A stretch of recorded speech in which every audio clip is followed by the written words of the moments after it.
So organic farming is a farming system with the minimum or no use of chemicals. It is a farming system with minimal or no use of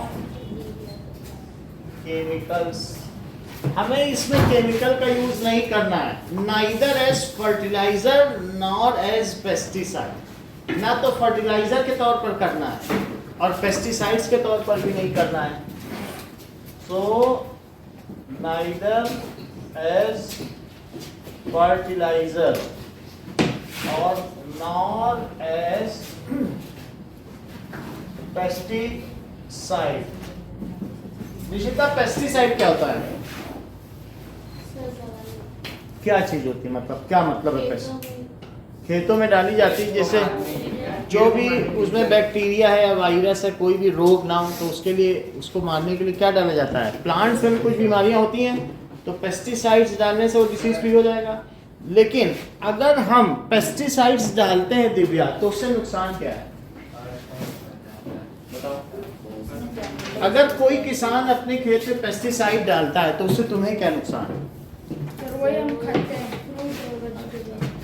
और ठीक है, चलो वो paste उसी के अंदर जो वो प्लांट जूस लेगा उसी में केमिकल भी चले जाएंगे। और दूसरी चीज, जब भी कभी फ्लड आएगा then it will run off to near water bodies और water reservoir, आसपास की नदियों में चला जाएगा and it will be eaten by वही पेस्टिसाइड्स है। जैसे हम लोग देखते हैं कि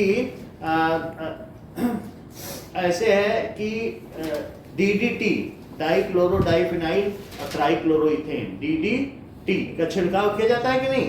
तो उससे क्या होता है कि मछलियां अगर खा लें तो 60 साल तक उनके अंदर वो डाइजेस्ट ही नहीं होता, और उन मछलियों को हम खा लेते हैं तो वो वही चीज़ हमारे अंदर चली आएगी। तो अल्टीमेटली ऐसे केमिकल्स हमारी बॉडी में इकट्ठा होते जाएंगे जो कभी डाइजेस्ट नहीं होंगे और हमको उससे क्या हो जाएगा? कार्सिनोजेनिक। कार्सिनोजेनिक का क्या मतलब है? Cancer producing. तो पेस्टिसाइड्स के जो हम बहुत सारा केमिकल खा रहे हैं, क्या ये भी एक वजह है हमारी बीमारी की? So it is carcinogenic. ये धीरे धीरे जैसे जैसे फूड साइकिल में हम ऊपर चलते चले जाएं, जैसे प्लांट पर हमने थोड़ा डाला, प्लांट को किसने खाया? बकरी ने खाया, और हम रोज बकरी की टांग खाएं तो फिर हमारे अंदर ज़्यादा होगा उसका कंसंट्रेशन केमिकल का कि बकरी के अंदर? क्योंकि हमारे अंदर तो वो 60 साल तक डाइजेस्ट नहीं होगा, क्योंकि हम रोज कुछ ना कुछ खा ही रहे हैं या फिश खा रहे हैं। तो ultimately it harms us only. बात समझ में आ गई? सो जो केमिकल्स, जो आपको सस्ते फल दिखें, सस्ते टमाटर दिखें, देसी चीज़ें, वो बिना पेस्टिसाइड्स की होती हैं। क्योंकि पेस्टिसाइड तो बहुत महंगे होते हैं, उससे चीज़ें बहुत महंगी हो जाती हैं। दिखने में बड़ा लाल लाल दिख रहा है, लेकिन उसके अंदर जो जूस है या जो कुछ भी है उसमें पेस्टिसाइड्स का ज़्यादा मात्रा होगा, हार्मोन की ज़्यादा मात्रा। ठीक है? So it is no use of pesticides. Number herbicide क्या है? बोलो। जंगली पौधे पैदा होते हैं। यस, जो वीड्स पैदा होते हैं उनको मारने के लिए भी छिड़काव किया जाता है। तुम्हारे मेन प्लांट को वो नहीं खराब करेगा, लेकिन ऐसे केमिकल्स हैं जो हर्ब्स को मार देंगे। हर जगह तुम देखोगे ना बाहर जंगली पैदा, वो एक ही तरीके के हैं। तो there is neither as fertiliser nor pesticide and nor as herbicide. Herbicide समझती हो अस्मिता, या वीडीसाइड? वीड तो समझती हो ना, झाड़ झंखाड़, दैट इज जो अलग तरीके से ऐसे उगाते हैं अनवांटेड प्लांट्स, तो उनको हटा दिया जाए। इसमें क्या क्या चीजें आती हैं? सो इन दिस क्या होगा? This uses maximum input of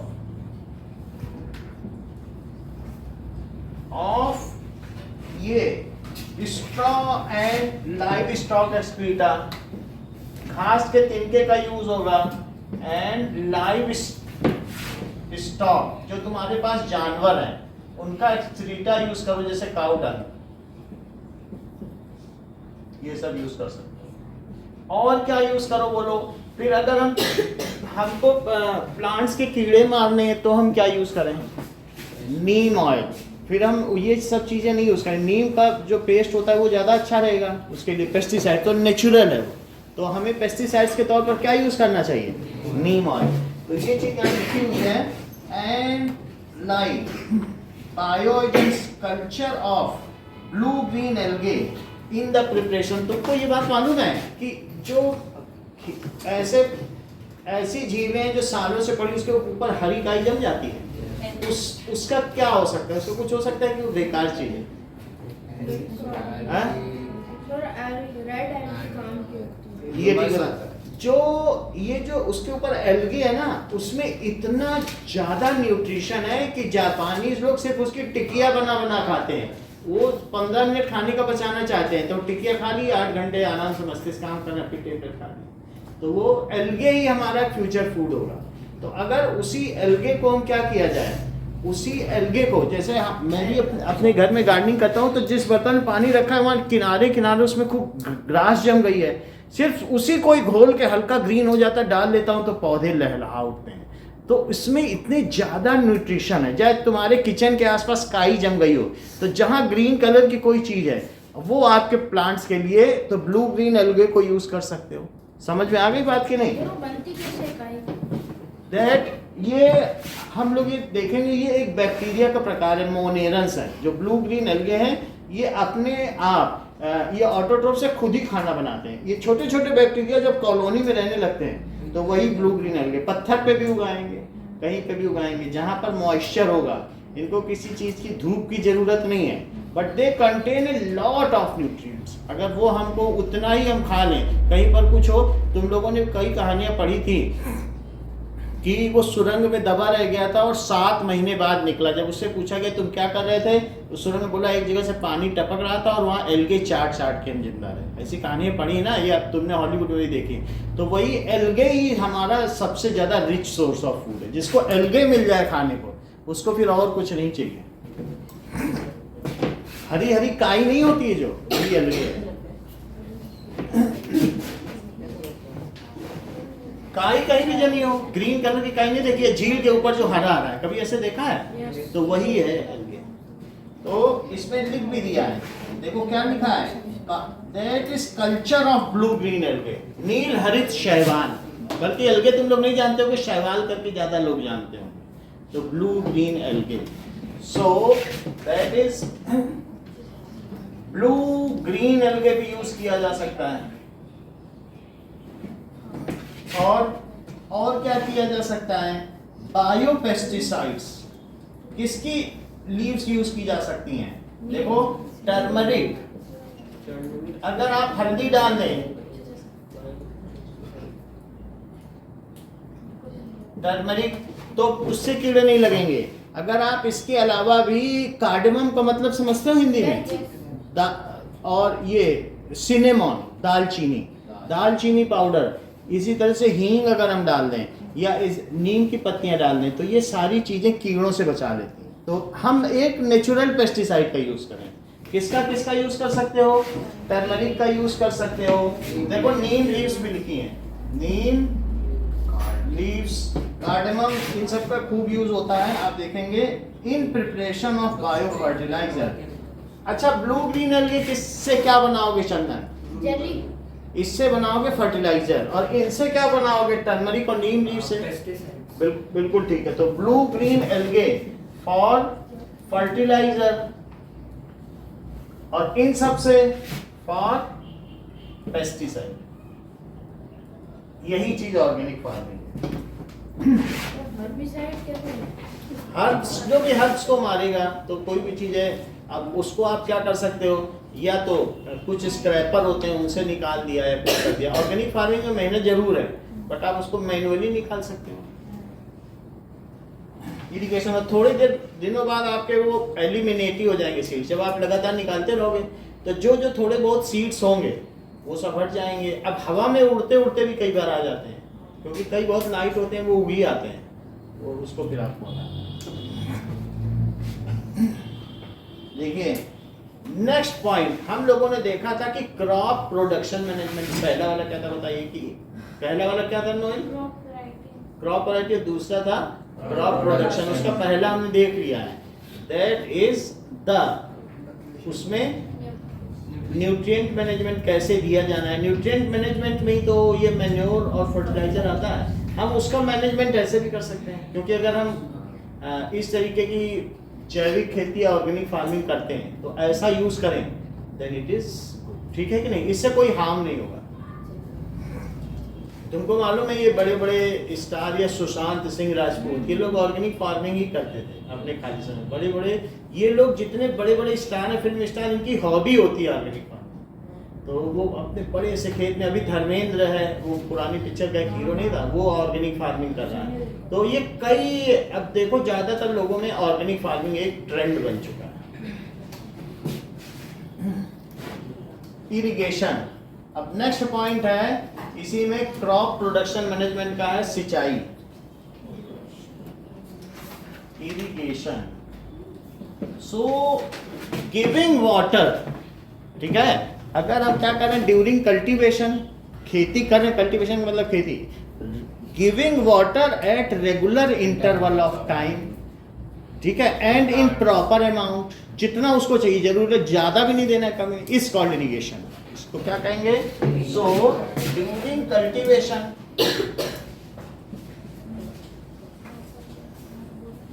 giving water to crop at regular interval of time and in correct amount.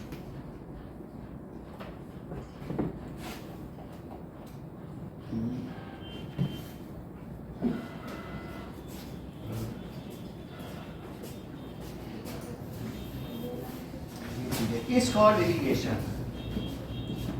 Is called irrigation. So Indian cultivation, Indian crop pattern, it is monsoon type. So most of us are dependent of the farmers are depending on rain correct, but it is uncertain. जब उनका बहुत सारा input खराब हो जाएगा, अगर rain नहीं आई तो क्या करेंगे? इतना फर्टिलाइजर डाला, सीड भी, और सीड आजकल जो नए नए सीड हैं, आपको मालूम है 3 सीड या 4 सीड अमेजन में हाइब्रिड का देगा 400 रुपये 500 रुपये, सीड दे रहा है 400-500 रुपये। तो आप समझिए सीड्स की कितनी कीमत है, बल्ब्स की, सीड्स की बहुत कीमत है। जैसे प्याज एक बल्ब है ना, बहुत सारे फ्लावर्स बल्ब से भी उगते हैं, प्याज गाड़ दो तो अपने आप ही प्याज निकल जाए। तो दीज आर वेरी कॉस्टली, जो हाइब्रिड सीड्स होते हैं। तो ऐसे में इरिगेशन बहुत जरूरी हो जाता है। क्या ये जो नई वेरिएंट है क्रॉप की, क्या इनको ज़्यादा पानी चाहिए होता है कि कम पानी? ज़्यादा पानी चाहिए। इनको ज़्यादा फर्टिलाइजर चाहिए कि कम? इनको सब कुछ ज़्यादा चाहिए, इनको सब कुछ ज़्यादा चाहिए। इवन इनको फोटो पीरियड, सनलाइट भी खूब ज़्यादा चाहिए, हर चीज़ इन्हें ज़्यादा चाहिए, तभी तो ये कम समय में उग पाते हैं ना। सो प्रॉपर वार्मथ चाहिए, प्रॉपर वाटर चाहिए, और साथ ही साथ में प्रॉपर फर्टिलाइजर भी चाहिए। सब कुछ अगर दोगे तभी तो फोटो पीरियड श्रिंक कर पाओगे, और नहीं तो फिर श्रिंक कैसे होगा? आप सोचोगे नहीं कभी कभी डालने, तो कभी वाला नहीं है उनका, उनको जल्दी जल्दी बढ़ना है। क्या मैन्योर अपने खेत में पहले से ही डाल के रखो, पोरस बना लो जमीन, लेकिन जब हाइब्रिड सीड लगाओगे तो फर्टिलाइजर तो ऐड करना ही पड़ेगा, इसके बाद भी जो उसके लिए चाहिए वो ऐड करना पड़ेगा। फिर आपको ऐसे नींबू के पेड़ मिलेंगे जिसमें हरी पत्तियां नहीं दिखेंगी, पीला ही पेड़ दिखेगा, मालूम है कि नहीं? जो हाइब्रिड अभी तुमको वीडियो दिखाएं, सेब के ऐसे पेड़ हैं कि पत्तियां दिखती ही नहीं है, मिर्च के ऐसे पेड़ हैं वो मिर्च ही मिर्च लगी है उसमें। तो हाइब्रिड सीड का ये कमाल है कि तुमको पत्तियां मुश्किल से दिखेंगी, पूरे फल ही से लदे हुए हैं।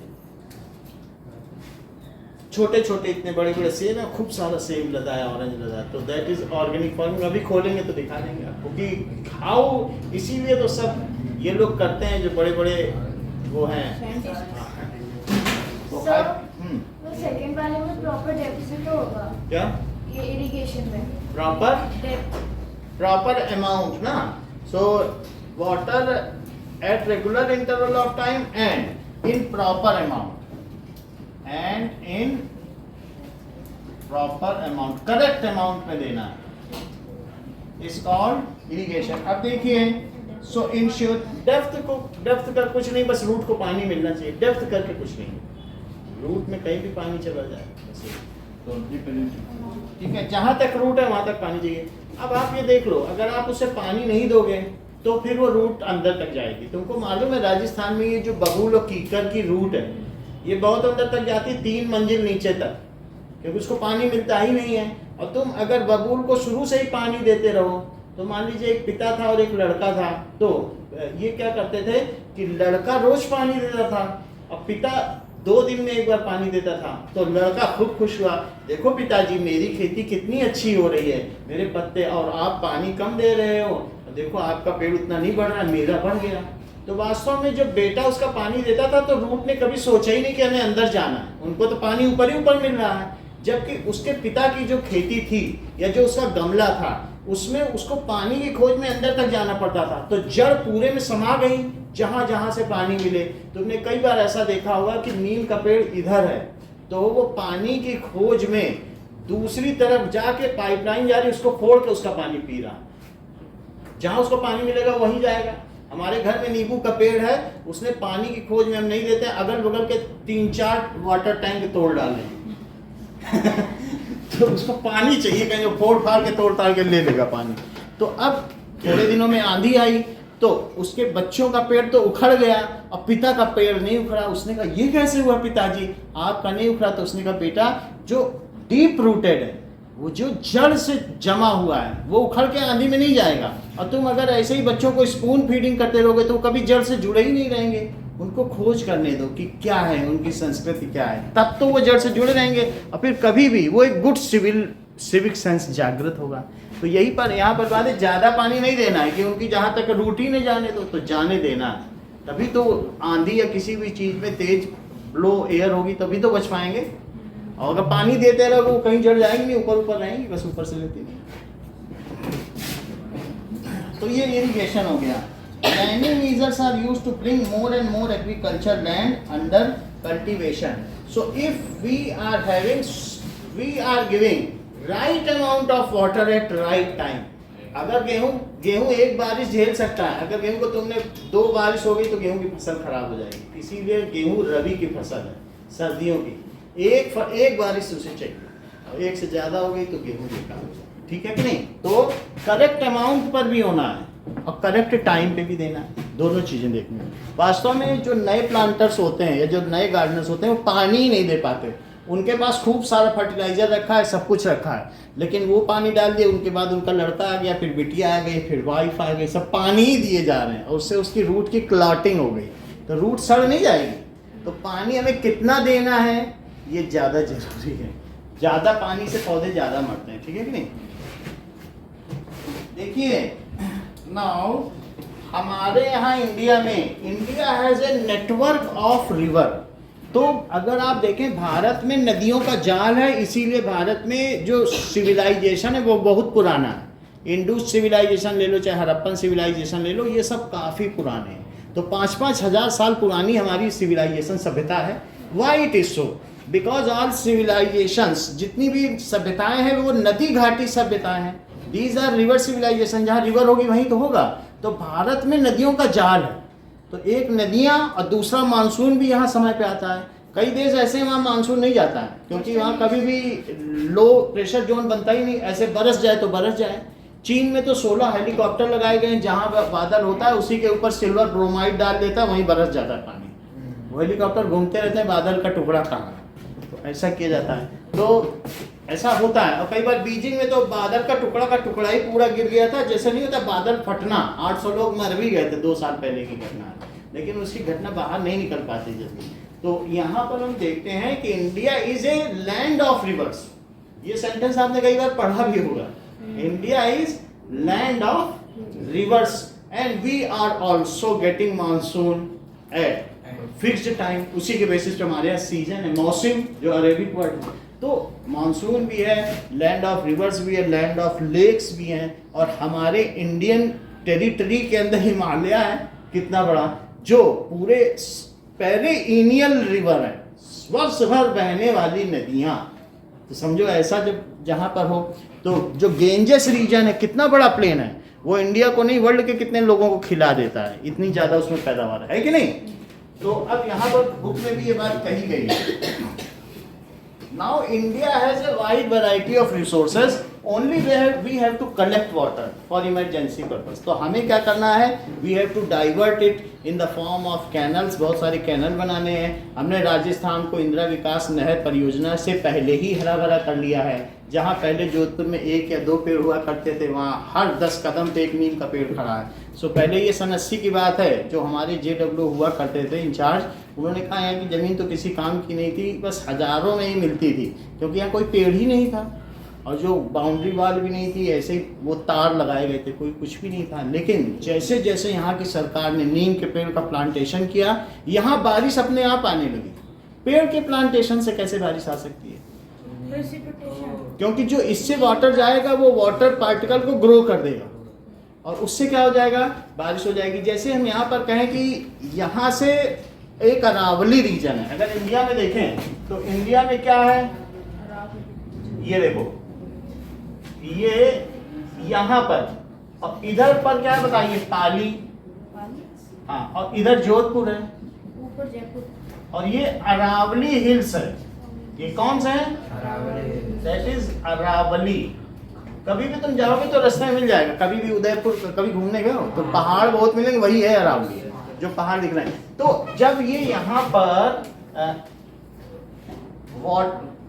रेनफॉल आता है तो ये यहाँ से आएगा और या यहीं से डाइवर्ट होकर यहाँ से आएगा। तो ये रेन शेडो एरिया है। जोधपुर जो है ना, वो वृष्टि छाया क्षेत्र है।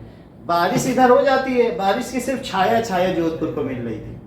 बात समझ में आई? जैसे तुम्हें ये बात मालूम है कि यहाँ पे जो हीरो हीरोइन रहते हैं वो मालाबार हिल्स है, और उसके उधर नासिक में लोग जान दे रहे हैं, वो वृष्टि छाया क्षेत्र है, rain shadow area.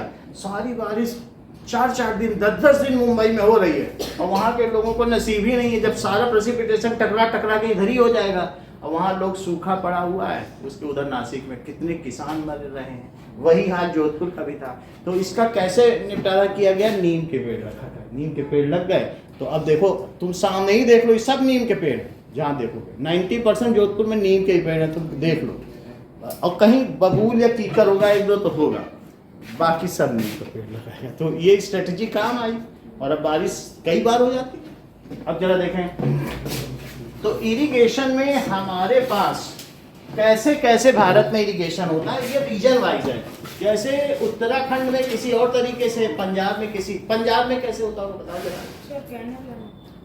Yes, it is नहर सिस्टम से होता है। और कहीं कहीं क्या होता है कि इलेक्ट्रिक ट्यूबवेल है, जमीन से क्या किया जाता है, पानी खींच ले, ज्यादा नीचे नहीं है, 20 फीट थोड़ा ही नीचे, वहीं से पानी निकाल लिया, खींच लिया। कहीं कहीं ट्यूबवेल सिस्टम है, कहीं कैनल सिस्टम है, क्या कहीं वेल से भी होती होगी? वेल है, वेल खोद लिया, बिजली नहीं पहुंच पाई है तो वेल खोद लिया, नहीं तो क्या है, ट्यूबवेल, सिर्फ एक पाइप डाला, वो आएगा, 1 लाख रुपए लेगा, एक ही दिन में बोरिंग करेगा, ट्यूबवेल तैयार, उससे कितना भी पानी निकालो। तो ट्यूबवेल सिस्टम भी है और वेल सिस्टम भी है। पुराने समय में तो बिजली नहीं थी, तो वेल सिस्टम भी है। और क्या क्या बताइए, देखो 4 चीजें लिखी हैं, क्या क्या चीजें लिखी हैं इंडिया में। सो इन इंडिया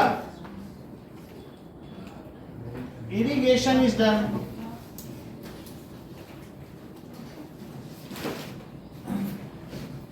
ठीक है, किस तरीके से, बाय डिफरेंट मैनर्स, बाय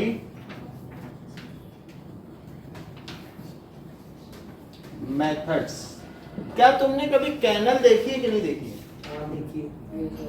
मतलब कैनल अभी हम दिखा देंगे, तो इस तरीके से कैनल होती है, ये ऐसे पानी, इसमें सीमेंट जैसा पोर्शन होगा और बस पानी बहता रहेगा इसमें। तो कैनल है बहुत बड़ी।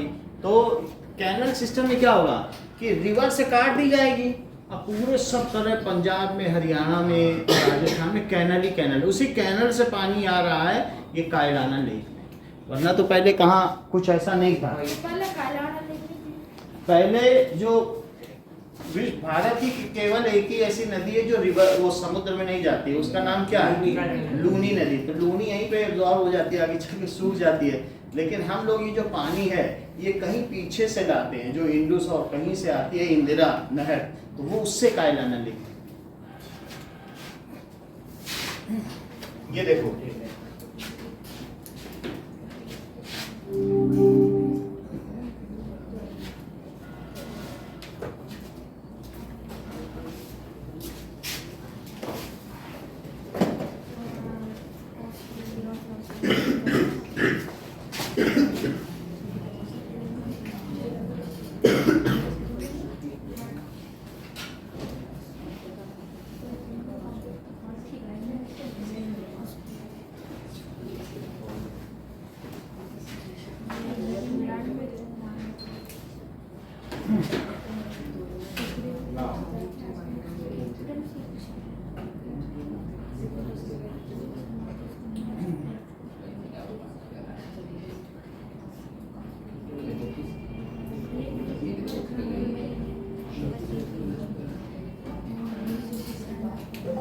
fruit laden trees.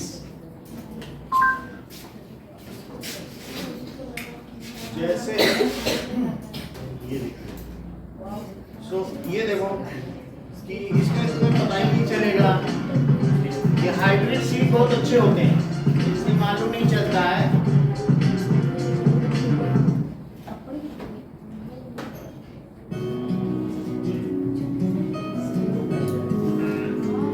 ये क्या है? यानी आप घर में भी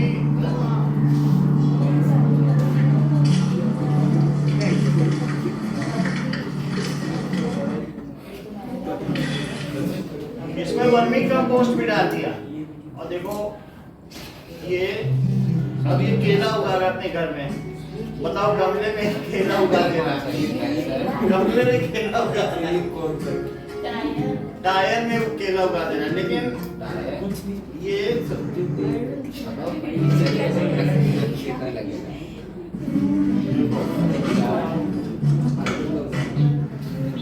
इसमें दिखाया नहीं है, बट लेकिन इसमें अंडे का जूस भी डाल दिया, उसका यॉर्क वो सब डाल दिया। नाइट्रोजन, फास्फोरस, एनपीके बोला कि नहीं इसने?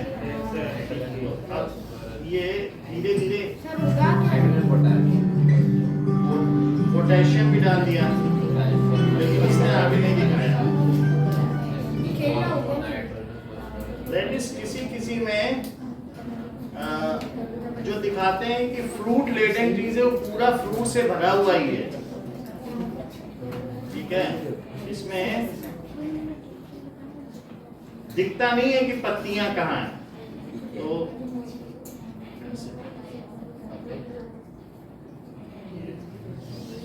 मैंगो ट्री है, मैंगो ही मैंगो मतलब पेड़ ही नहीं दिख रहा उसकी जड़ का। इसको देखो,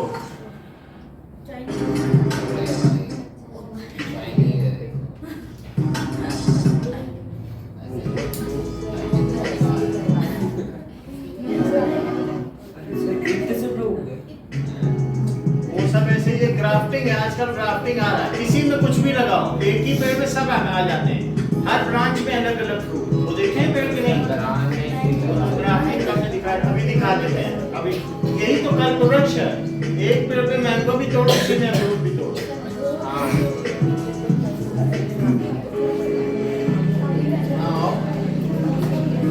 तो ऐसे इसमें दिखाया है, ये देखिए, इसमें दिखा ऐसा रहा है, लेकिन होंगे कई ऐसे पेड़ होते हैं। Many fruits in single tree, इसे ग्राफ्टिंग टेक्निक कहते हैं। आप किसी की भी रूट यूज कर लो, बस उसी में आम का एक गाड़ दीजिए, एक अमरूद को तोड़, बस कुछ नहीं करना। Mixed fruit. हाँ, तो उससे क्या होगा कि अब ये देखो कि 40 काइंड्स ऑफ फ्रूट उगा रहा है एक ही में। ये देखो 40 तरीके के फल एक ही पेड़ में। Fruit in Dr. Seuss and fruit. The idea of a hoax, the different colors, ये देखो and I had a tree. I just sort of वो बीच wrapped the में branches उसकी on. टहनी काट के दूसरी टहनी लगा देता है, अमरूद की टहनी पे आम की टहनी लगा के प्लास्टिक बांध देता है। And I had a tree that blossomed in relationship to each other. I think one of the reasons why I've been able to come out is, I think one of the reasons why I've been able to keep it still always an art project. ये मतलब इस तरीके से होता है, कई चीजें अभी आपको दिखा देंगे। When I There first are started, all fruits in a single दोस्तों tree. क्या आपको पता है जो हम डेली लाइफ में फ्रूट्स खाते हैं जैसे एप्पल, ऑरेंज, अनार, अंगूर, ये सारे ही फ्रूट्स एक ही पेड़ में लगाए जा सकते हैं। और पहली बार ऐसा Australian couple James and Carrie Vance ने 1990s में किया था। दोस्तों इस पेड़ का नाम है फ्रूट सैलेड ट्री, जिसमें 6 से 8 फ्रूट्स एक ही पेड़ में लगाए जाते हैं और ऐसा ग्राफ्टिंग टेक्निक की मदद से किया जाता है। मतलब कि अलग अलग फ्रूट्स के ट्रीज की ब्रांचेस को काट के एक ही पेड़ में लगाया जाता है, जिससे डिफरेंट टाइप्स ऑफ फ्रूट्स हमें एक ही पेड़ में मिल पाते हैं। वीडियो पसंद आया तो वीडियो को लाइक करें, टॉक स्मार्ट को सब्सक्राइब। ऐसा होता है, आप देखोगे तो पता चल जाएगा, ठीक है। एप्पल और कई तरीके के फ्रूट हैं, एक पेड़ 40 फल इस तरीके से दिखाया जा रहा है। बट ये हमें वो देखना है कि कैंडल सिस्टम क्या है ना, बाकी ये सब तो आपके सामने आ गया। चलो कैंडल सिस्टम, ये देखो, ये आगे पढ़ने की जरूरत है। तो कैनल्स क्या है कि इस तरीके से पानी निकाल देना, तो जो चाहे वाटर कैनल सिस्टम देखो, कई कई कैनल्स तो बहुत बड़ी बड़ी भी होती हैं। और ठीक है, इरिगेशन में ठीक है,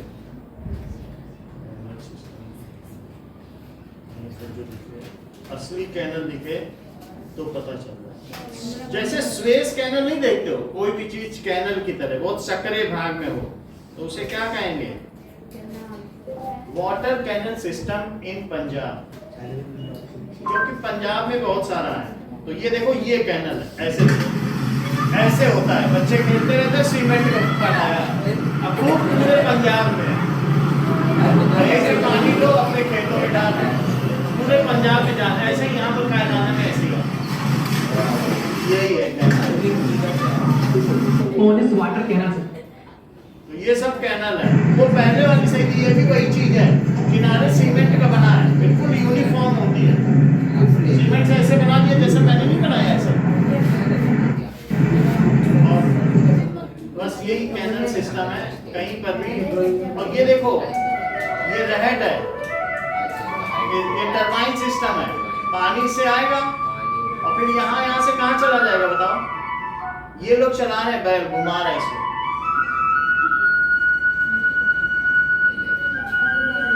और ये पानी आपके उसमें चला जा रहा है। तो समझ में आ गया ना कैनल क्या होता है? ये भी कैनल है, ऐसे होगी canal.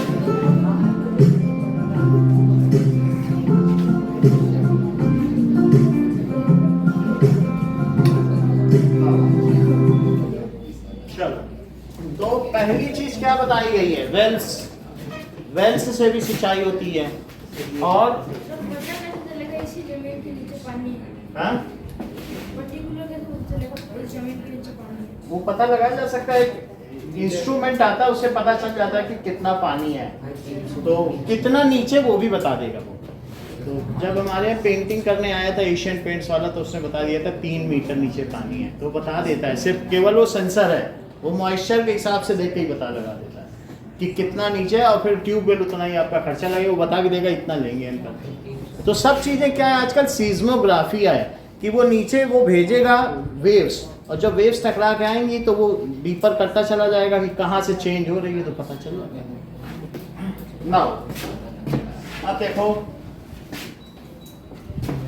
Second, now there are different methods. What are these different methods? One is well. Well से कहाँ होती है? So 2 types of well. एक dug wells होते हैं. These are, बात ना करो. These are dug well and tube well. Dug well का क्या मतलब है कनिष्का? बहुत बड़े कुएं होते हैं ना, वो भी आपने देखे होंगे। So it is tube wells can, अगर डग वेल उन जगहों पे बनाए जाएंगे जहां पर 20 फीट या 30 फीट पे पानी है, और जहां 100 फीट पे है या 25 मंजिल नीचे है, क्या वहाँ उतना कुआं खोदोगे? उतना तो मजबूत। तो वहां पर एक वो ट्यूब वेल है, वो सिर्फ ड्रिलिंग करेगा और उस जगह पाइप पे पाइप डालता चला जाएगा। ड्रिल मेथड आपने देखा भी होगा कई जगह करते हुए, हैं? तो कराया जाता होगा ना, ड्रिल कर करके एक मशीन आती है, ड्रिलिंग मशीन, वही लगा देती है, शाम तक रहेगी, मिट्टी निकाल देगी और वहीं कर देगी। तो that is where the water is at deeper strata, जहां बहुत गहराई में पानी होगा वहां कैसे पानी निकालोगी? ट्यूबवेल, और जहाँ थोड़ा नीचे होगा तो वहाँ पर डगवेल। यहाँ पर जो वेल सिस्टम है, यहाँ पर क्या करते थे कि कई तरीके की बावड़ी है, तो उसमें आप देखें सीढ़ियाँ बनी हुई हैं। बावड़ी का मतलब है पानी की बावड़ी, तो उसमें सीढ़ियों वाला सिस्टम है राजस्थान में। तो पानी अगर भर जाए तो जितना भी पानी हो वहां तक सीढ़ी से पहुंच जाओ और उठा लो। आपने देखी है कि नहीं, है ना? तो इस तरीके का भी सिस्टम है। ये देखो, if you will appreciate the architect in using this, देखो बावड़ी सिस्टम इन राजस्थान, तो आप ये देख रहे हैं कि ऐसे कितनी सारी बावड़ी, ये देखो कितना नीचे तक जाओ, जहां तक पानी वहां तक सीढ़ी ले जाएगी, एक बाल्टी पानी वहां तक भी ले जाएगी। देख रहे हो आप कितनी ऊंचाई से? तो ये सबसे गहरी बावड़ी तो चांद बावड़ी है। भारत देश में 1000 साल से भी अधिक पुरानी बावड़ियों का मिलना आम बात है। पुराने समय में पानी से इकट्ठा करके रखने वाली ये बावड़ियां आज हमारे देश की ऐतिहासिक धरोहर हैं। दिखता है कि ये गांव 3000 वर्षों से भी ज्यादा पुराना है। अगर अपनी सुरक्षा किया करते थे, ये उनके लिए एक तरह का गुप्त मार्ग था। इसके ऊपर के हिस्से में स्थापित कालीन मंडप भी पुराने समय में इसके उपयोग। हाँ, तो ऐसे ही राजस्थान में तो क्या है, लोग कितने 40-40 किलोमीटर एक बकेट पानी दो, तो दो सुराहियाँ, दो गगरियाँ, एक पैर चलते चले, ऐसे होता था कि नहीं? तो अब दो लटकते हुए चली आ रहे हैं। तो ऐसे ही सब यहाँ पर गगरी सिस्टम है। जितने डांस हैं वो गगरी डांस हैं, कि उसमें 8-8 गगरी रखकर वो नहीं होता है, तो वो सब ऐसे डांस भी आपको देखने को, उदयपुर जाओ तो वहाँ डांस भी दिखाएंगे, 8 गगरी 9 गगरी के ऊपर रख के डांस, और फिर तलवार पे खड़े होकर डांस कर। बहुत तरीके के यहाँ तो बहुत वीरांगनाएं होती थी, तो वो क्या, इनके यहाँ के डांस देख करके आपके अंदर जो है ऊर्जा आ जाएगी, ऐसे वो सब भी होता है। तो कलबेलिया नृत्य, आँख में ब्लेड पकड़ के, उल्टा होकर आँख में ब्लेड पकड़ के सीधे हो जाएंगे, तो बहुत सारे नृत्य यहाँ होते थे। अब हम देखेंगे तो डीपर स्ट्रेटा से भी पानी निकाला जा सकता था, बावड़ी सिस्टम दिखा, ये भी तो वेल ही है। तो वेल का कितना अच्छा सिस्टम है। हैंड पंप से क्या है कि पानी उसमें वॉशर है, तो जितना ऊपर करेंगे आप, जैसे आप ऐसे ऐसे करेंगे तो पानी वॉशर के ऊपर आ जाएगा, लेकिन वॉशर उसे अलाउ नहीं करेगा कि वापस जाए। तो जब तुम उसे दबाओगे तो वो ऊपर के फुहारे से निकलना प्रीफर करेगा, ना कि नीचे जाना, क्योंकि वॉशर ऊपर आ जाता है जब तुम ऊपर करते हो, और फिर वो जब तुम दबाते हो तो वो पानी को अलाउ नहीं करता, उसके ऊपर आ गया हैंड पंप के ऊपर पानी, ठीक है कि नहीं? तो आप इसको ये भी देख सकते हैं कि हाउ हैंड पंप वर्क्स। उसमें देखो ट्रांसपेरेंट हैंड पंप से हो जाएगा, हाउ हैंड पंप वर्क्स, ये देखो। तो ये सिंपली इससे देखो, अभी तुम्हें पता चल जाए। ये हैंड पंप पे पानी जो ऊपर आ गया तो वो वापस नहीं जा रहा है, नीचे से ले रहा है। अब और देखो, दूसरा देखो कितना पता चल, जो ट्रांसपेरेंट तो ये वाला सही बताएगा। दोस्तों आपने हैंड पंप तो देखा ही होगा, क्या आपको पता है ये काम कैसे करता है? हैंड पंप के अंदर दोस्तों एक तरह का पिस्टन मौजूद होता है। जब आप हैंड पंप के हैंडल को ऊपर नीचे करते हैं तो ये पिस्टन भी ऊपर नीचे होता है। पिस्टन के ऊपर नीचे होने की वजह से दोस्तों हैंड पंप के सिलेंडर में वैक्यूम क्रिएट होता है, और उस वैक्यूम को फिल करने के लिए जमीन के नीचे का पानी ऊपर आता है। वाटर के फ्लो को यूनिडायरेक्शनल करने के लिए हैंड पंप के अंदर एक चेक वाल्व लगाया जाता है, जिससे वैक्यूम में आ गया, हवा निकल गई, उसको भरने के पानी आया, को कंटीन्यूअसली चलाते हैं पानी। ये देखो बच्चे दोस्तों आपने hand pump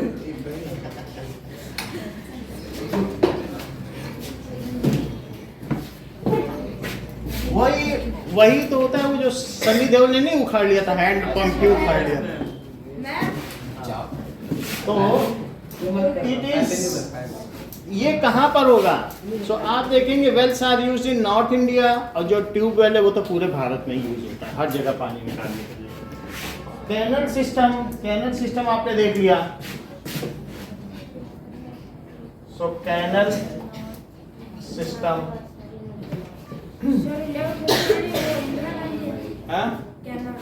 Indira canal system उन्होंने बहुत नेटवर्क स्थापित किया। अब ये लोग सारी नदियों को जोड़ने का जो काम है ये भी बीजेपी गवर्नमेंट कर रही है कि इंटरलिंक हो जाए, तो कभी भी कहीं भी बाढ़ नहीं आएगी किसी, क्योंकि कोसी को बिहार का अभिशाप कहा जाता है ना, कोसी नदी को, तो मतलब it is a curse of Bihar, हमेशा उसमें बाढ़ आती है। तो अगर किसी नदी में फ्लड आ रहा है, किसी में पानी नहीं है, लूनी में पानी नहीं आता है, तो क्यों ना इनको इंटरलिंक कर दिया जाए, तो एक जगह ज़्यादा पानी है तो पानी अपने आप दूसरी जगह चला जाएगा। तो इस चीज़ को भी काम चल रहा है। सब अलग अलग करते हैं। एक सबसे बड़ा जो इस तरीके का नेटवर्क बनाया वो अटल बिहारी वाजपेयी ने बनाया कि नेशनल हाईवे जो जम्मू से कन्याकुमारी और यहाँ से यहाँ जोड़ता हो, फिर तो हाईवे और भी बनते चले गए। Different rivers are interlink. ये जो मतलब ये जो हाईवे की बात कर रहे हैं, तो नदियों में क्या सभी को इंटरलिंक कर दिया जाएगा तो पानी अपने आप इधर उधर डिस्ट्रीब्यूट हो जाएगा। वाटर तो एक लेवल पर रहता है, पास्कल सिस्टम, पास्कल लॉ है, वाटर का एक लेवल होगा तो एक जैसा प्रेशर है। अब देखिए कि कैनल सिस्टम में क्या होता है, it is extensive irrigation system, पूरा एक जाल है। एक्सटेंसिव का क्या मतलब है, there is a network of canals. Canals का मतलब है कि किस कैनल में पानी जाने दिया जाए, उसमें शटर भी लगे होते हैं, और कहाँ नहीं जाने दिया जाए कंट्रोल भी किया जा सकता है। चारों तरफ कैनल जा रही, जिसमें पानी जाने देना है जाने दो, which are connected to rivers. वो पानी कहाँ से लेते हैं, these are connected from rivers. हमारे यहाँ की 3 नदियों से पानी पाकिस्तान में जाता है। अगर वे 3 नदियां बंद कर दी जाएं तो 60% पाकिस्तान के लोग प्यासे मर जाएं। तो अब जो इंडियन गवर्नमेंट है उस पर भी विचार कर रही है कि उनको बंद करें, क्योंकि इसमें क्या है कि एक पॉलिसी, प्रेशर पॉलिसी नहीं है, पानी कम करना या बंद करना, तो उनका उग्रवाद भी कम होगा। गंदे की बात नहीं है। मान लो अगर आप किसी पर प्रेशर क्रिएट करो कि आप इन्फिल्ट्रेशन नहीं करो, नहीं तो हम पानी बंद कर देंगे, तो कुछ अगर किसी पे दबाव नहीं डालोगे तो वो कुछ करेगा नहीं। तो कई बार क्या होता है कि क्षमा सो होती उस भुजंग को जिसके पास गरल हो, और वो क्या, जो निर्बल, विषहीन, दंतहीन, निर्बल हो, वो एक दुबला पतला, हमने कहा बोले गामा पहला हमने तुमको क्षमा कर दिया है और चलो कोई बात नहीं। वो जो गामा पहलवान है वो बोले तो हो सकती कि नहीं। तो अगर हम डराएंगे तो वो जो छोटू पहलवान है वो क्षमा वो हो जाएगा, नहीं तो डरेगा कैसे। अब देखिए river lift system, next is river lift system. River lift system में कुछ नहीं है कि where canal flow is insufficient, तो the lift system is more rational, water is directly drawn for rivers for supplementing irrigation. अगर मान लो तुम्हारे river थोड़े डाउन में है या कहीं पर भी है और तुम्हारे खेत पहाड़ियों पर हैं और नीचे तुम्हारी रिवर वैली तुम्हारे ऊंचे हैं, जैसे कुल्लू पहाड़ी क्षेत्र भी हो सकता है ना, तो वहाँ पर ऐसे कुल्स बना दिए जाते हैं।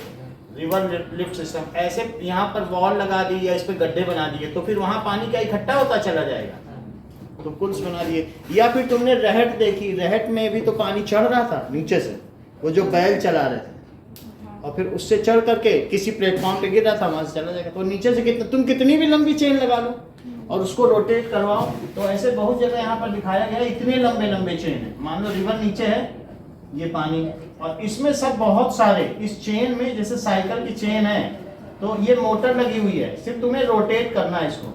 तो इनमें वैसे ही स्पाइक्स हैं जैसे चेन में नहीं होते, और सिर्फ तुम्हें क्या करना है, यहाँ बहुत सारी बकेट है, और जब बकेट में पानी भर जाएगा नीचे से, इसको चलाओगे तो क्या ये बकेट नीचे से पानी लेती रहेगी। तो पहले ऐसे ही चलता था, और जब यहाँ पे ये बकेट है तो ये पानी भरी हुई बकेट है और यहाँ से ले लेके भर रही है, फिर इसने अपना पानी यहाँ खाली कर दिया, और खाली करते समय जहाँ पे ये खाली करे तो वो एक प्लेटफॉर्म हो, उससे गिर करके वो पानी कहीं चला जाए, खेत में चला जाए, तो उससे ये सब खाली बकेट है। इसी पर तो गाना बना हुआ है कि सुनकर के लहट की आवाजें यूं ऐसे लगे सहनाई बजे, मेरे देश की धरती सोना उगले उगले हीरे मोती, मेरे देश की धरती। इसी बात पर तो कही गई कि नहीं कि लहट की आवाजें लोगों को ऐसा लगता है जैसे सहनाई बज रही। अब देखिए, सो रिवर लिफ्ट सिस्टम यही है। और चौथा सिस्टम क्या है? That is tanks.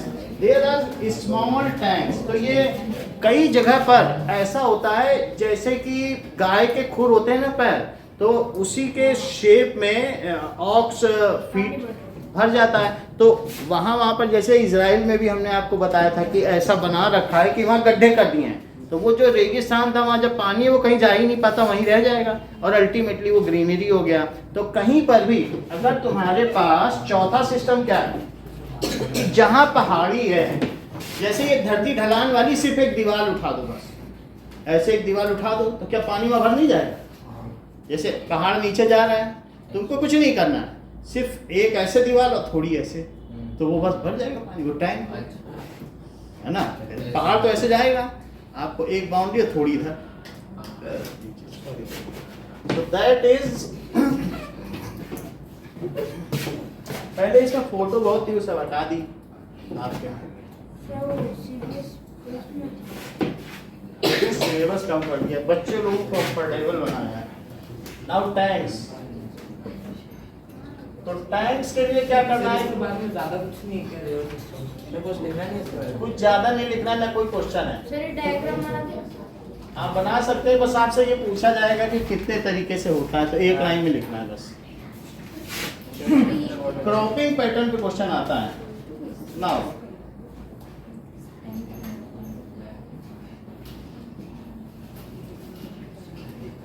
अच्छा, जो पानी आप ये देखिए नुब्रा नदी है लद्दाख में, उससे उन लोगों ने खुद ऐसी कैनाल खोद दी कि हर एक के घर में दरवाजा खोलो तो थोड़ी दूर पे नहर बनी, सर पानी बह रहा है, तो बस उसी से पानी उठा के पिला देते हैं जो उनके यहाँ टूरिस्ट आते हैं। तो हम लोग भी वहाँ पर लद्दाख में 2 साल पोस्टिंग है, तो उनके घर जाते थे ऐसे लद्दाख में, तो खूब अच्छा सजा रखा, जैसे बुद्धिस्ट होते हैं ना, और सबके घर में कैनाल भर रही है, बहरी आवाज भी आ रही पानी बहने की तेज से, साफ पानी बिल्कुल नुब्रा नदी का। तो अब उसमें वो वहीं से पानी पिला देंगे, उसी से वो खेती करेंगे। क्या खाना है? गोभी खाना है, गोभी उखाड़ेंगे, मिर्चा उखाड़ेंगे, उनको कहीं बाहर से नहीं लाना है, उन्होंने कभी कोई मार्केट नहीं देखी, वो घर से ही सब्जी उब्जी बना के दे देंगे, या कहीं दूर जाते हो तो ले जाते होंगे। होती नहीं है, लेकिन क्या चीज़ है वो थोड़ा जैसे आप ये ग्रीन हाउस इफेक्ट नहीं होता है कि वो सनलाइट को ट्रैप कर लेते हैं, उससे उस अपना एरिया बना लिया तो वहाँ पर वार्मथ रहती है, कुछ समय तक रहती है। सर्दियों में तो कुछ भी नहीं है ऐसा, सर्दियों में तो जो उनके पास लाइव स्टॉक है उसी का खाएंगे दूध से। तो 6 महीने का ऐसा सिस्टम होता है। अब देखो, तो हम लोगों ने देख लिया था कि क्रॉप ये प्रोडक्शन मैनेजमेंट देखा था, उसमें इरिगेशन देख लिया। अब तीसरा क्या आता है? क्रॉपिंग। कितने तरीके के होते हैं? Mixed cropping and inter cropping, ये दोनों का मतलब समझे।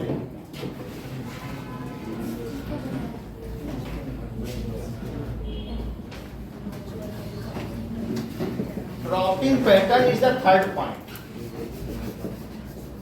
ओके, सो डिफरेंट वेज हमने आपको बताया कि दैट इज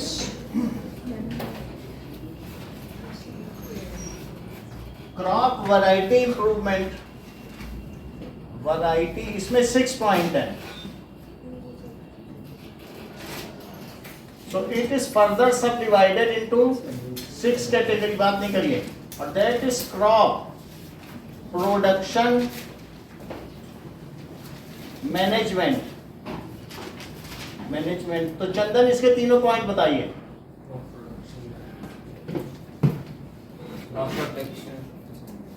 ठीक है, ये बता देंगे, बोलो।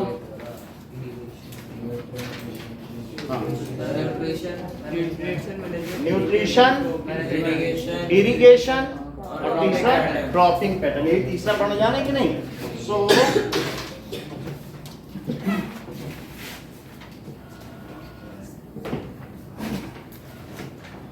इसमें हमने देखा था कि agronomic feature, less photo period, तो ये सारी चीजें थी ना, और वेरिड क्लाइमेटिक कंडीशन, ये सारी चीजें देखी थी। और इसमें देखा सबसे पहले न्यूट्रिशन मैनेजमेंट, फिर इरिगेशन मैनेजमेंट, और तीसरा है इरिगेशन कैसे करना है। और अब हम देखने जा रहे हैं कि क्रॉपिंग पैटर्न, उसी के लिए तो सारा काम चल रहा है। इरिगेशन मैनेजमेंट के लिए नदियां इंटरलिंक्ड की जा रही हैं। जिस देश में अच्छा सिस्टम होगा इरिगेशन का तो वो फसलों का कटोरा कहा जाएगा।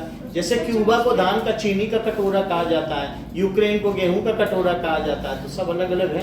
तो इंडिया को किसको कटोरा कहा जाता है? इंडिया में जो यूपी है उसको चीनी का कटोरा कहा जाता है। इंडिया में, इंडिया वैसे सेकंड नंबर पे इसके उत्पादन में है, चीनी के उत्पादन में नंबर 2 पर है। और क्यूबा है, तो अलग अलग है।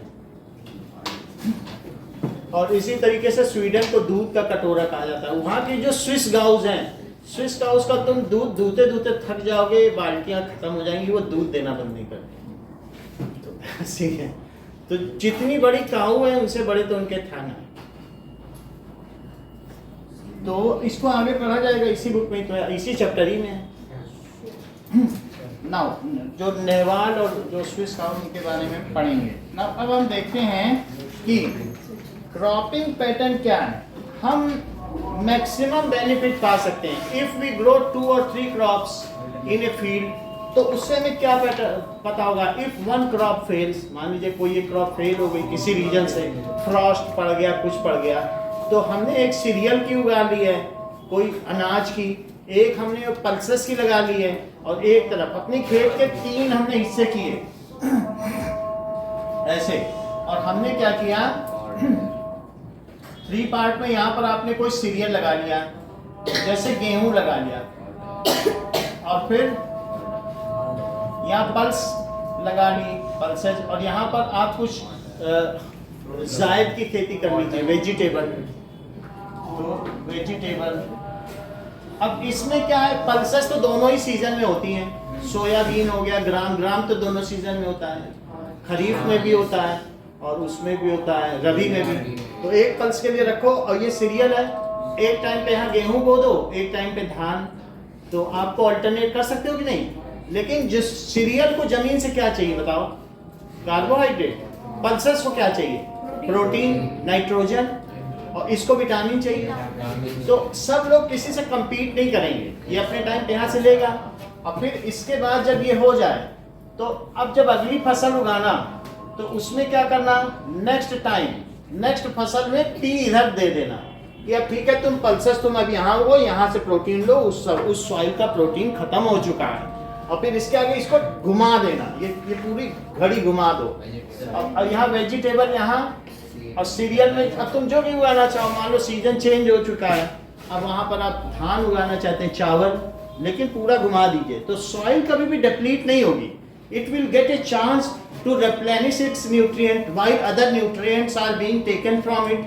दूसरी चीजें इससे ली जा रही हैं। तुम देखो पल्स पहले यहाँ से नाइट्रोजन ले रही थी, क्या वो इससे नहीं ले रही है? और फिर उसके बाद फिर जब अगली वाली सीजन आए तो थर्ड क्रॉप, तो फिर क्या कर दो, पी यहाँ, सी यहाँ, कुछ फिर से पी के बाद क्या होगा, वी और सी, तो हर पार्ट में आप देखो सी आ गया, ठीक है कि नहीं। तो इससे क्या होगा कि इफ वन क्रॉप फेल्स, पहली बात तो सॉइल कभी ये नहीं होगी, डिप्राइव्ड ऑफ न्यूट्रिएंट्स नहीं होगी, और न्यूट्रिएंट मैनेजमेंट भी हो जाएगा। And if one crop fails, या बाजार में पता चला वो गया प्याज बेचने, अरे 1 रुपए किलो बिक रही है, इतनी मेहनत से साल भर उगाया, और वो तो लाने ढोने का ही खर्चा। कई बार क्या होता है जब बहुत सारे ट्रक एक साथ आ जाते हैं तो उसका रेट बिल्कुल गिर जाता है और तुम्हारा सारा फर्टिलाइजर सब बेकार हो जाएगा। तभी तुम्हें पता चला ठीक है प्याज 1 रुपए किलो, दाल तो 100 रुपए है, हमारा पैसा निकल जाएगा। तो एक तो फसल ऐसी होगी जो बाजार में बहुत महंगी बिकेगी, then the farmer will not be at loss, या फेल्योर पर भी लॉस में नहीं होगा, या वेरी होता है ना चीज़ों का दाम, तो उसमें भी वो अपना कुछ ना कुछ तो मुनाफा ले ही लेगा।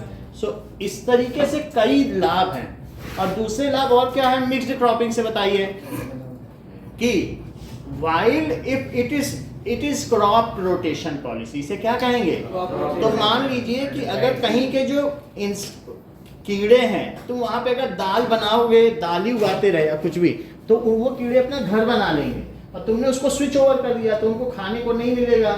जो दाल के कीड़े हैं वो धान में नहीं लगते हैं, हर फसल के अपने कीड़े हैं। वो दूसरे में ही लगेंगे, उसी में ट्रांसफर होते हैं, उसी में लगते हैं। तो अब उसमें जब तुमने दूसरी फसल उगा दी, देन जो पेस्ट हैं या इंसेक्ट्स हैं, सो द चांस ऑफ ये plants falling pray of insects, तो प्लांट्स शिकार नहीं होंगे उन इंसेक्ट्स का, तो ये इससे भी बचत हो सकती है। तो ये सारी चीजें। So let us see what are the merits of, सबसे पहले तो ये देखें कि क्रॉप कितने तरीके की पैटर्न्स होती हैं। तो पहली बात क्या कही है, different ways of growing crops can be used to give maximum benefit. सबसे पहले देखेंगे mixed cropping. What is mixed cropping? Mixed cropping is growing 2 or more crops simultaneously on same place of land. So, growing 2 or more crops simultaneously लिखो, क्यों नहीं लिख रहे? ठीक है, simultaneously in same piece of land.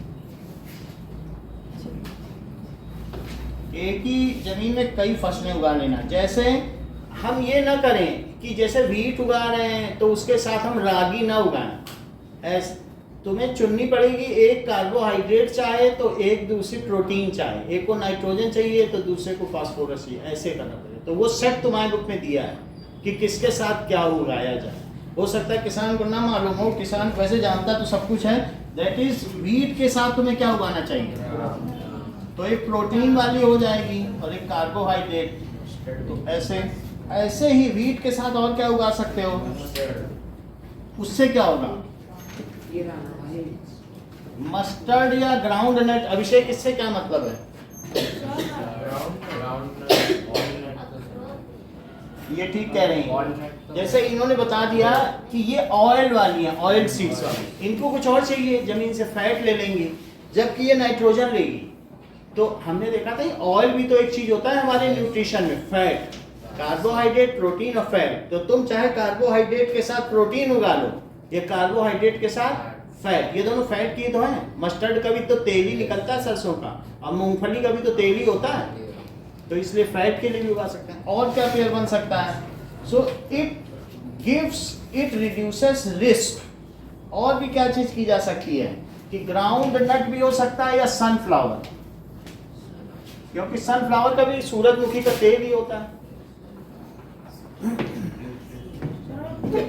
किसान बनने के लिए इसकी एजुकेशन जरूरी है। इसका 2 साल का कोर्स होता है किसानी का। तो जैसे कोई भी व्यक्ति किसान बनना चाहता है तो यहाँ पर भी कई स्कूल हैं, तो नर्सरी कोर्स होगा, उसमें प्रॉपर फिर आप करोगे, फिर फेल्योर नहीं होता। ठीक है, बहुत सारी चीजें हैं। वो लोग, कुछ लोग क्या है कि ऐसे ही सीख जाते हैं, बचपन में ही अपने पेरेंट्स से सीखते सीखते सीख जाते हैं। और कुछ अगर आप नए हो तो कोर्स करना पड़ेगा।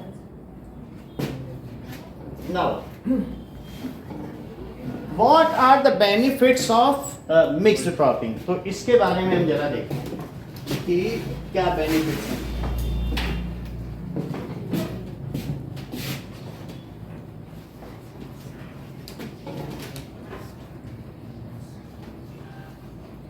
Benefits of mixed cropping.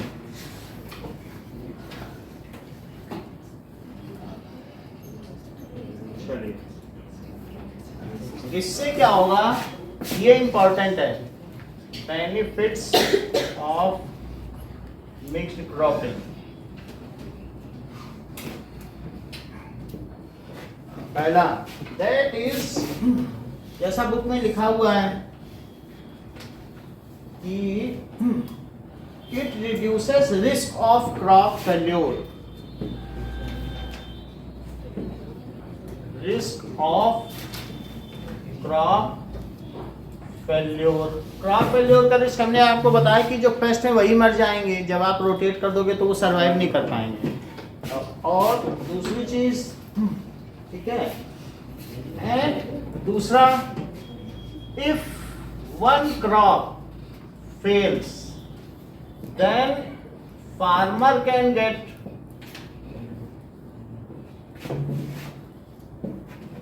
Make money from other crops, और नहीं तो तुम्हारा पूरा गेहूं का खेती खराब हो गया तो तुम्हें क्या मिलेगा? Make money from other crops. और दूसरी चीज, soil get a chance to replenish its nutrients. Soil get a chance to replenish its nutrients if mixed cropping is done along with crop rotation. Mix cropping का सिर्फ इतना ही मतलब है, लेकिन सिर्फ मिक्स क्रॉपिंग से नहीं होगा कि हम हर बार बिना सोचे समझे यही दोनों का रोटेशन भी करो, तब होगा ये लिख लो। रोटेशन जरूर, यही तो क्रॉप रोटेशन है। ये क्या दिखाया गया चित्र में? Crop rotation. इसका क्या मतलब है कि अगली बार ये यहाँ पहुंच जाए, ये यहाँ पहुंच जाए, और ये इसी तरह से ये यहाँ, ये यहाँ, ये यही है crop. Soil get a chance to replenish its nutrient. Dishita इस सेंटेंस को पूरा करो। कोई बात नहीं, दिव्या आप करिए।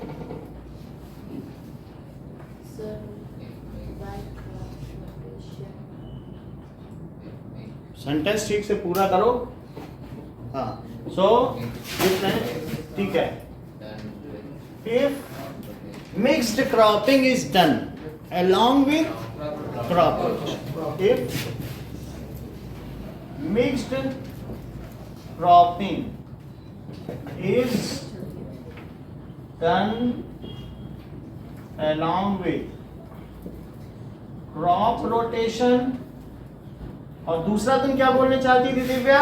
और यस, जैसा इन्होंने बताया दिव्या ने, इंटरक्रॉपिंग। इनके यहाँ होती होगी खेती, नहीं तो इतना टाइम को मालूम होता। अब जैसे देखो, वे कैसे जानती है इंटरक्रॉपिंग? जब बहुत सारी फसलें उगाई जाए, एक लाइन गोभी की और एक लाइन मिर्च की, फिर दो लाइन गोभी, तो दो ऐसा, दो गोभी एक मिर्च दो प्याज, दो गोभी एक मिर्च दो प्याज, या एक गोभी मिर्च प्याज, गोभी मिर्च प्याज। बात समझ आई? एक लाइन गोभी, एक लाइन मिर्च, एक लाइन प्याज। तो इसके कीड़े उसमें नहीं जाएंगे। तुम्हारी एक गोभी की लाइन खराब हो गई तो क्या अगली गोभी खराब होगी? क्योंकि उसके कीड़े मिर्च में ही नहीं जाएंगे। इंटरक्रॉपिंग देखो जरा क्या है। पूछ रहा था कि इंडिया में किसान फार्मिंग करने के लिए लोन क्यों नहीं दे रहे? क्या चीज? लोन के लिए मिलता है, खूब मिलता है। किसानों माफ भी खूब होता है। किसान बनने में बहुत मजा है, बहुत ज्यादा। लोन लो और हर चुनाव में माफ, चुनाव से पहले ले लो, बस तुरंत ही माफ। ये देखो इंटरक्रॉपिंग, यानी if crop is sown in a definite pattern it is called intercropping. ये देखो, क्या तुम यहाँ कुछ ऐसा नोटिस करते हो? शंकर कुशवाहा जी का खेत है, महाराजपुर के रहने वाले हैं, और इन्होंने मिर्च और गोभी, बंदा गोभी इंटरक्रॉपिंग की हुई है, और बहुत शानदार लग रहा है इनका खेत देखने में। और ये ड्रिप और मल्चिंग में पूरा किए हुए हैं। ड्रिप सिस्टम, ये ड्रिप सिस्टम जो है उद्यानिकी विभाग नौगांव से प्राप्त हुआ है इनको, और जिसमें इनको शासन की ओर से अनुदान राशि प्राप्त हुई है, उसके द्वारा लगाया गया है। नोबल कंपनी, अपनी नोबल एंटरप्राइज भोपाल की कंपनी है। उस एक साथ 3 फसलें 7 एकड़ में, ये देख सकते हैं यहाँ पे बीच में सहजन है, उसके साइड में जो है अदरक है, और सहजन के पास में यहाँ पे कस्टर्ड एप्पल है जिसको सीताफल बोलते हैं। तो दोस्तों यहाँ पे इंटरक्रॉपिंग की गई है बहुत ही बढ़िया तरीके से पूरे 7 एकड़ में। पहले आपको फसल हर बार प्लान सक्सेसफुल नहीं हो सकता, तो वैसे हमारे साथ कुछ हुआ है। ये देखिए हमारा ये चिली का फार्म है, और इसमें हमने जो है बीच में होल्स करके, ये देखिए आपको पूरी की पूरी लाइन दिख रही है बीच में होल्स करके, हमने यहाँ पे लगाया था वाटरमेलन, यानी कि तो वाटरमेलन सड़ गया, लेकिन उसके बगल वाला हो जाए। हमने क्या सोचा था कि बीच में हमारा का सीड्स लगाएंगे, वो केला पपीता क्या होता तो आप लिए केला और पपीता का इंटरक्रॉपिंग देखो। पपीते से आपको इनकम होती है कि जैसे केला पूरे तरह के फल लगाएंगे, पपीता जब कट कर दिया जाएगा पूरा को अच्छे तरीके से सताता है। केला पपीता क्या होता तो आप लिए जैसे पीले बड़े होते हैं तब तक आपको ये ये यहाँ दो इंटरक्रॉपिंग दिख रही है आपको। एक तो कैबेज की दिख रही है, उसके साथ कौन सा है? मिर्च लगा है, टोमेटो और बॉटल गार्ड, 3 की कर दी। कैबेज, 2 कैबेज की रो, 1 टोमेटो और 2 तरोई बॉटल गार्ड। समझ में आ गई बात? तो अभी आपको ये बात समझ में आ गई? ये सेंटेंस पूरा बोलो। सेकंड पॉइंट फिर से बोलो, उधर मत देखो। Soil get a chance to replenish itself after Replenish its nutrients nutrients if if mixed cropping and mixed cropping is done। along with crop rotation। बिल्कुल बताने के लिए वीडियो दिखा दिया। क्रॉप रोटेशन के साथ की जाए या फिर इंटर क्रॉपिंग, दोनों चीजें हो सकती ना, दोनों एक साथ नहीं चला सकते, क्योंकि इसमें तुम्हें पता ही नहीं चलेगा। गेहूं जब खेत में एक बार बैल चल जाएंगे, हल चल जाएगा, कहाँ गेहूं था कहाँ पे पता चलेगा। तो ऐसे में या तो क्रॉप रोटेशन करो और या फिर क्या करो, इंटर क्रॉप। तो अभी इंटर क्रॉपिंग की डेफिनेशन दिखाएंगे। हाँ बोलो।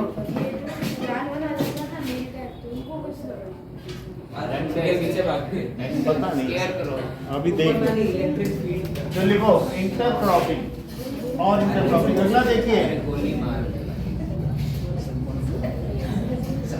सुनिए, there is optimum utilisation of soil nutrients. इससे क्या होता है? ऑप्टिमम का मतलब समझते हो कि नहीं? नहीं समझते हो तो मैक्सिमम लिखो। देयर इज मैक्सिमम, या एक ही मतलब होता है, मैक्सिमम यूटिलाइजेशन। तुम बात ही कर रहे हो ऑफ सॉइल न्यूट्रिएंट्स, ठीक है? और ये चीज है, पेस्ट जो है, pest spread is minimised. Pest जो उनका स्प्रेड है ना, तो plant disease can be minimised. Pest spread can be minimised, ठीक है? और more than 1 crop can be harvested at single time. ये भी किसान को फायदा ही है। तो more than 1 crop can be grown at same time. वो कह रहा है जब तक ये हमारा केला आएगा तब तक पपीता फल देने लगेगा। वो वर्ड उसने बोला था। जरूरी नहीं है कि सबका फोटो पीरियड एक ही हो, तो तुमको एक ना एक से पैसा मिलता रहेगा। ये भी तो बात है। टोमेटो का अलग हो सकता है और कैबेज के अलग हो सकते हैं वो पीरियड। तो जब उनका हार्वेस्टिंग पीरियड हो, एक को हार्वेस्ट करो तब तक। सब्जियों के केस में तो सबके लिए एक ही मौसम है, सिर्फ गेहूं और धान के लिए अलग अलग है। सब्जियों को तो खूब पानी चाहिए, ऊपर से मत दो, बस जड़ में दो। अब अगला देखिए, नेक्स्ट इज ओके, इंटरक्रॉपिंग की डेफिनेशन समझो। व्हाट इज इंटरक्रॉप, ये इंपॉर्टेंट है। सो ये जो भी आपके बुक में आगे लिखा हुआ था वो सब हमने लिखा दिए हैं point wise, 5 point. The benefits of mixed cropping. इसमें से अस्मिता कोई मुझको 3 बेनिफिट बताओ, बोलो।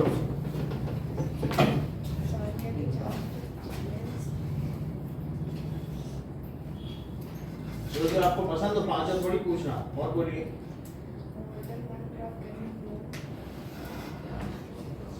और बोलो, सही बता देंगे, और बोलो।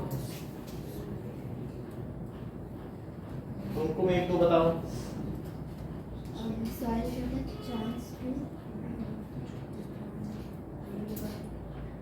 बुक में इंटरक्रॉपिंग बनी है, देखो कैसे दिखाया गया। हाँ निशिता बोलिए, बोला करो तो बैठने के लिए लिखने के लिए थोड़ी है। हाँ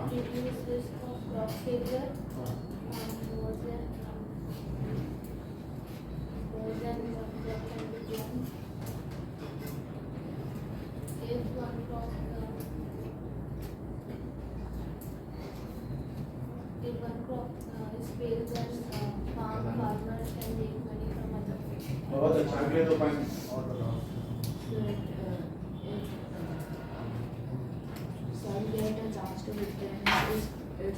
rotation, if Nutrients. nutrients, if mixed cropping is done along with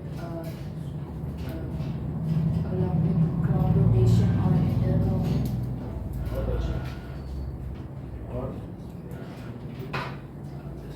और बताओ। There is maximum utilization of soil nutrients.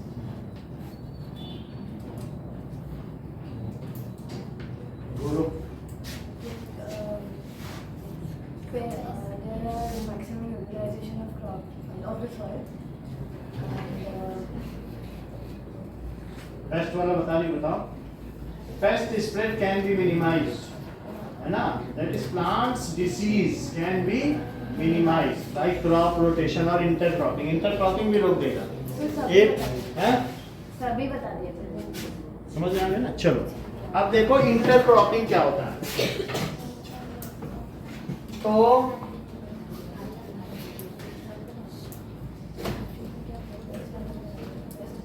Intercropping का मतलब क्या है? If different crops are grown in a piece of land in a definite pattern, जैसे 2-1-1, 2 रो गोभी की, एक मिर्च की और एक बॉटल गार्ड की, कोई भी पैटर्न पकड़ लो, 1-1-1 का भी पकड़ सकते हो। अगर 2 ही फसलें उगा रहे हो तो 1-2-1-2 लगा लो, जो चीज जैसे चाहते हो कर सकते हो। तो if different crops are grown in same piece of land, तब फिर रोटेशन की जरूरत नहीं है। इंटरक्रॉपिंग में भी आप वैसा कर सकते हैं, ठीक है कि नहीं? Same piece of land in pre plant succession, या इतना ना लिखो, in definite pattern, definite pattern. For example ऐसा किया जा सकता है कि cabbage, chilli and onion are sown in 2:1 row. इस रो में अगर हम बो दें then it is intercropping, intercropping. देख लो, जो इंटरक्रॉपिंग है इसकी अलग से मेरिट आती है, वो बेनिफिट्स मिक्स क्रॉपिंग के हैं। तो हमें अब इन दोनों के बीच में डिस्क्रिमिनेट करना, पहले इसको समझ ले फिर हम अंतर स्थापित करें। तो what is the benefits of intercropping? Book में इंटरक्रॉपिंग बना के दिखाया है कैबेज के साथ, मुझे लगता है वो चिली है साथ में, पता नहीं क्या है। बेनिफिट्स ऑफ इंटरक्रॉपिंग सर नींबू लग रहा है। पता नहीं भाई उसको पेड़ के ऊपर टाइम लगेगा भाई। तो बहुत ज्यादा। सो लेट अस सी,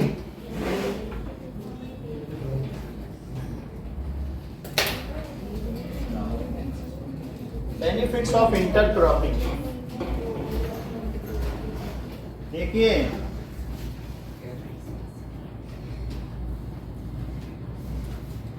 इंटरक्रॉपिंग से हम बहुत चीजें कर सकते हैं।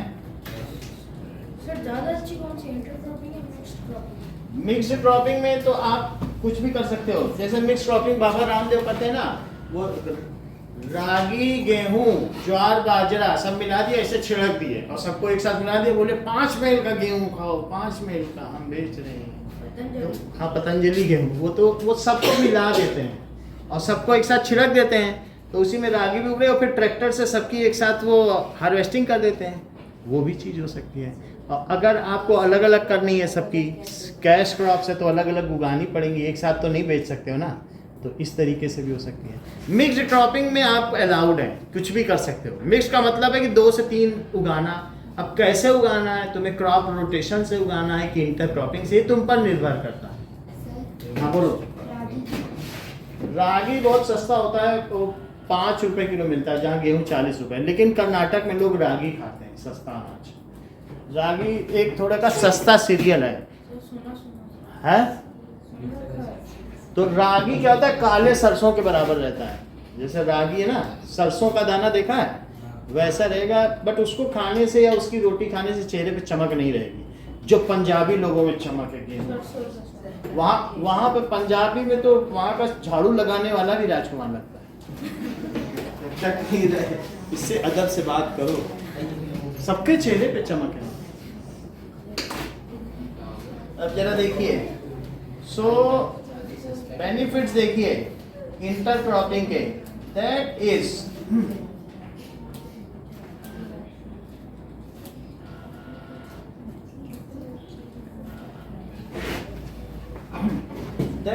the production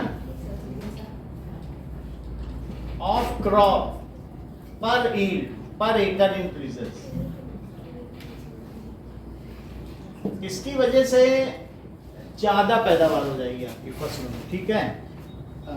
और इंटरक्रॉपिंग से क्या होगा, it also prevents soil erosion, ये बैरियर का काम करता है। पानी अगर किसी खेत से तुम्हारे आ रहा है तो तुम्हारे खेत की मिट्टी फंस जाएगी उन्हीं फसलों में, तो ये क्या करता है, it acts as a barrier and prevents soil erosion.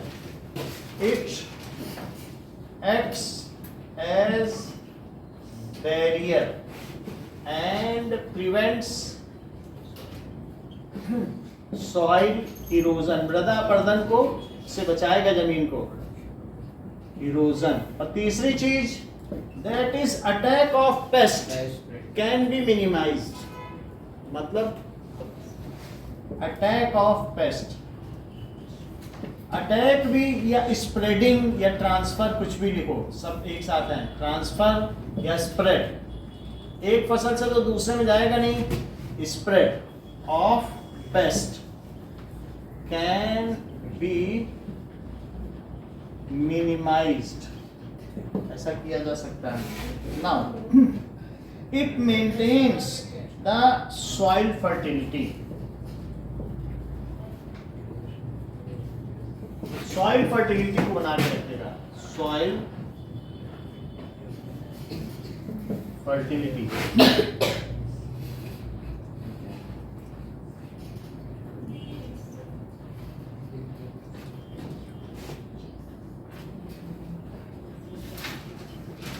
देखिए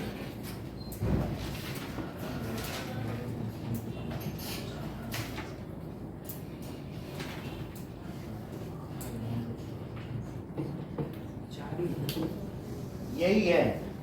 इस केस में क्या होता है, कुछ डिफिकल्टीज भी हैं कि हार्वेस्टिंग डिफिकल्ट होती है। मान लो तुम एक फसल काट रहे हो तो उससे दूसरी फसल को नुकसान हो सकता है, क्योंकि दोनों का एक समय मैच्योरिटी पीरियड नहीं होगा। And management advance practices can not be applied, क्योंकि तुम्हारी अलग अलग हाइट की सब तरीके की फसलें हैं, तो तुम कोई थ्रेशर नहीं यूज़ कर पाओगे, कुछ और नहीं यूज़ कर पाओगे। और एक ही फसल है तो कैसे भी काट लो, लेकिन कई तरीके की मिला के तो तुमको कटिंग में या कुछ भी करने में तुमने एक पे जो पेस्टिसाइड का छिड़काव किया वो दूसरे के लिए उपयोगी नहीं, उस पर भी गिरा जा रहा है।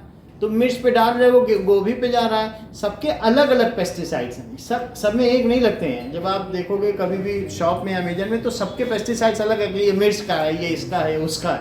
तो तुम्हारे उसका मैनेजमेंट हो पा रहा है क्या? ना पेस्टिसाइड का मैनेजमेंट हो रहा है, ना तुम्हारे फर्टिलाइजर का है। तुम्हें अलग ओनियन में चीज़ डालनी है और तुमको दूसरे चीज़ में अलग डालनी है, लेकिन तुमने जो ओनियन के लिए डाली वो दूसरे के लिए भी वो हो रही है। समझ में आई बात कि नहीं? तो डिसएडवांटेज तो हमसे पूछे नहीं जाएंगे, लेकिन फिर भी आपसे कुछ चीज़ें पूछी जाएंगी। पहली है कि ऑर्गेनिक फार्मिंग को डिफाइन करो।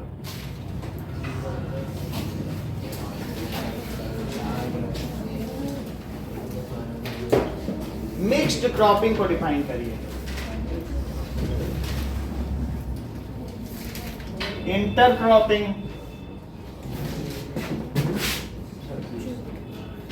क्रॉप रोटेशन भी डिफाइन करना, अभी मैं दिखा देता हूँ क्रॉप रोटेशन क्या होता है।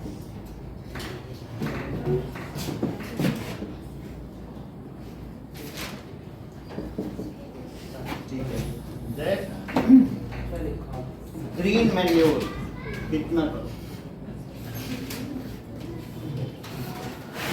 अब जरा देखें कि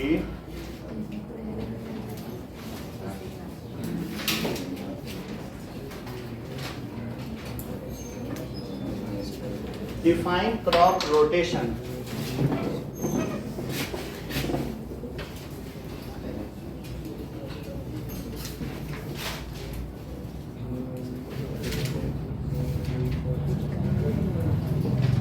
देखिए क्रॉप रोटेशन क्या है?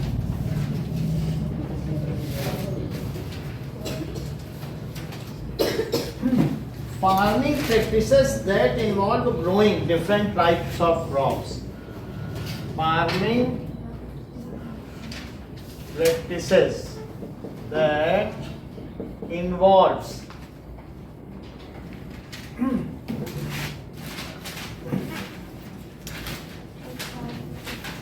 growing बहुत सारी crops, growing many crops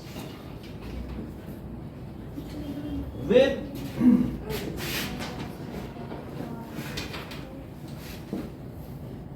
shifting of crop on rotation basis.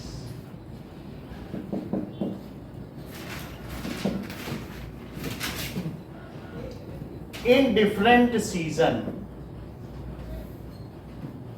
अलग अलग सीजन में ऐसा करें.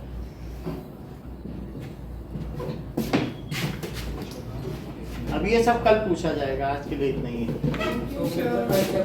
हाँ पढ़ के कर लेते हैं.